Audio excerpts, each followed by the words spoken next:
Et moi, autant que je me rappelle, eh bien, on l'a considéré un peu comme une précaution prise par l'Union soviétique parce qu'ils avaient peur que la guerre se déclenche très rapidement et comme ils étaient en préparation, disons, par rapport à leurs armées, etc.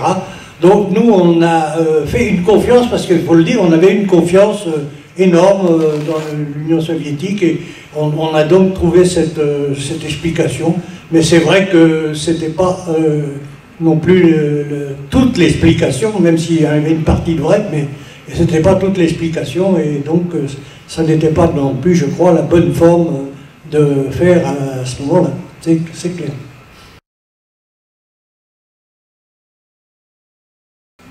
En effet, Prosper Moquet, c'était le père de Guy, et bien il était cheminot à la gare des Batignolles, dans le 17e, et il a été donc élu député du Front Populaire en 1936.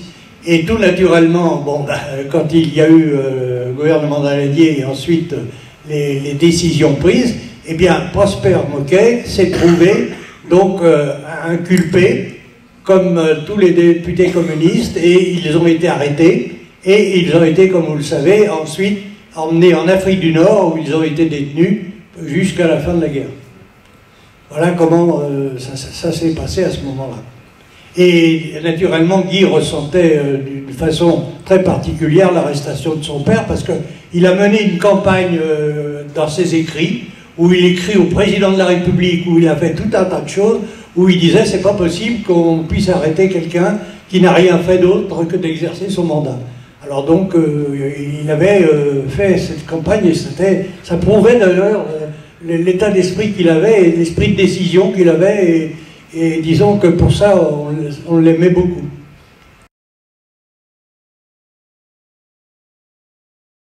Ben, tout d'abord, quand il y a eu la déclaration de la guerre, on dit ah bon, ben, il va y avoir au moins quelque chose. Et puis on s'est aperçu que ben, on avait déclaré la guerre, mais qu'on ne la faisait pas. Alors si on ne la faisait pas, en général, on la faisait quand même à une certaine classe et à une certaine partie de la population, parce qu'il y a eu à ce moment-là déjà la répression qui a commencé à se faire jour. Et 1939, pour moi, c'est une date parce que il y a eu de la part du gouvernement Daladier un décret qui interdisait donc le Parti communiste, qui interdisait sa propagande, et naturellement tous ceux qui la faisaient, etc., étaient menacés d'arrestation et ensuite de prison. Et figurez-vous que c'est quelques temps plus tard, et très peu après, que lorsque j'ai été arrêté, eh bien, on m'a arrêté pour infraction au décret du 26/9/39 qui interdisait la propagande du Parti communiste. Et c'est comme ça que j'ai hérité de 42 mois de prison et de camp pour avoir distribué des tracts communistes. Vous voyez un peu comment les choses ont pu se passer et comment c'est un sacré anniversaire, disons, par rapport à ça.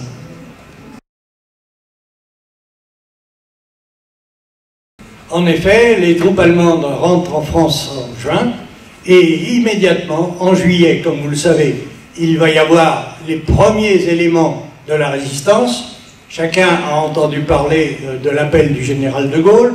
Il n'y a pas eu que lui, il y a eu aussi le Parti communiste français, d'autres organisations qui ont appelé à la résistance, et c'est de là qu'a démarré, donc, dans notre pays, la résistance.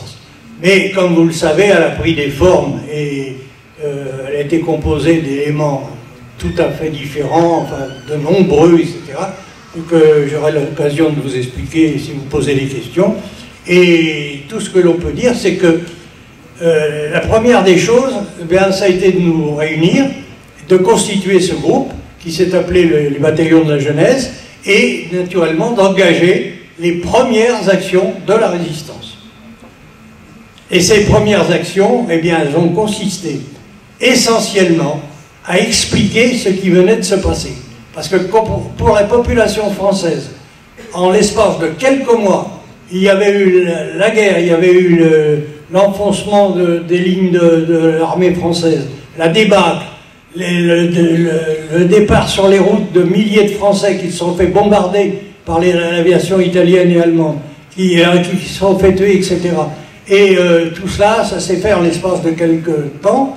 Et il y a eu, alors là, c'était quelque chose de formidable, enfin de formidable, qui a eu une répercussion énorme, c'est qu'il y a eu 1 800 000 soldats français qui ont été faits prisonniers, qui sont été donc en Allemagne, et qui n'étaient plus dans les foyers en France.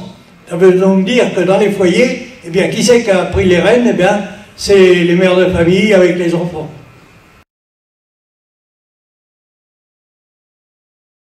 Eh bien, essentiellement, comme je viens de le dire, c'est que l'activité principale, ça a été d'expliquer justement ce qui venait de se passer. Et quand le thème du concours que vous allez vivre et auquel vous allez pour certains participer, ça s'appelle « Communiquer, c'est résister ». Communiquer, ça veut dire quoi? Ben, ça veut dire expliquer. Ça veut dire se servir des moyens qu'on a à sa disposition pour informer les gens et surtout les appeler à ne pas accepter ça, de se faire quelque chose, de se battre, parce qu'il fallait bien faire quelque chose.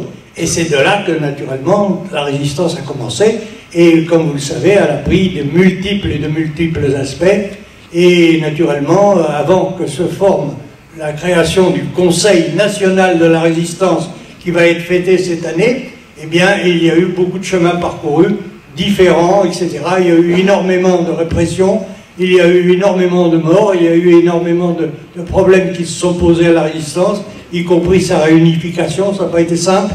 Bon, ben voilà, c'est ce qui s'est passé par la suite. Les premières actions de la résistance, comme je viens de l'expliquer, ça consistait à faire connaître, d'une part, la résistance, et déjà de lancer auprès de la population des formules, des mots d'ordre qui préparaient justement la participation à cette résistance. Et par exemple, je me rappelle qu'avec Guy, eh bien, nous avons fait une inscription en lettres majuscules le plus grande possible sur un mur qui était à la porte de Clichy, où il y a maintenant un lycée qui s'appelle le lycée Balzac, oui, c'est ça.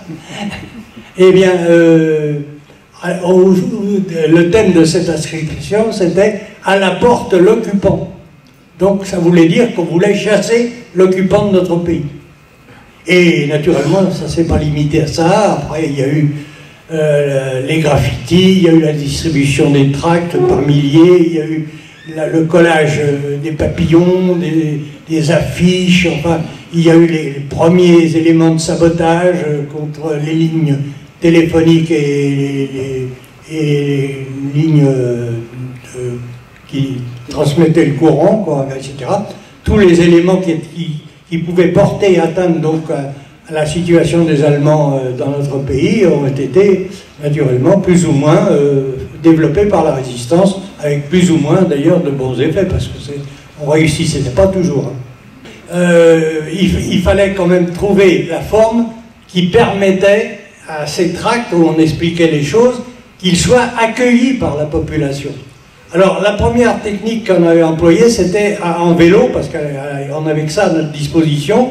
On était par exemple une équipe de 2, chacun avait un paquet de tracts sur lui, on descendait par exemple une rue, une avenue, etc. en vélo, et si on voyait par exemple qu'il y avait un attroupement quelque part, soit une queue devant un magasin, soit devant le cinéma, etc., on sortait le paquet de tracts, on le lançait à la volée, et donc on attendait que les gens les ramassent, et puis nous, on appuyait sur les pédales, et automatiquement on s'en allait le plus rapidement possible, de façon à ne pas être arrêté.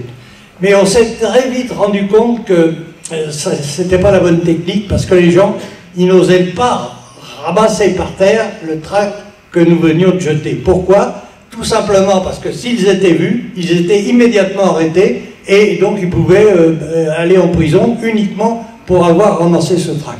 Alors, deuxième technique beaucoup plus sophistiquée, comme on dit.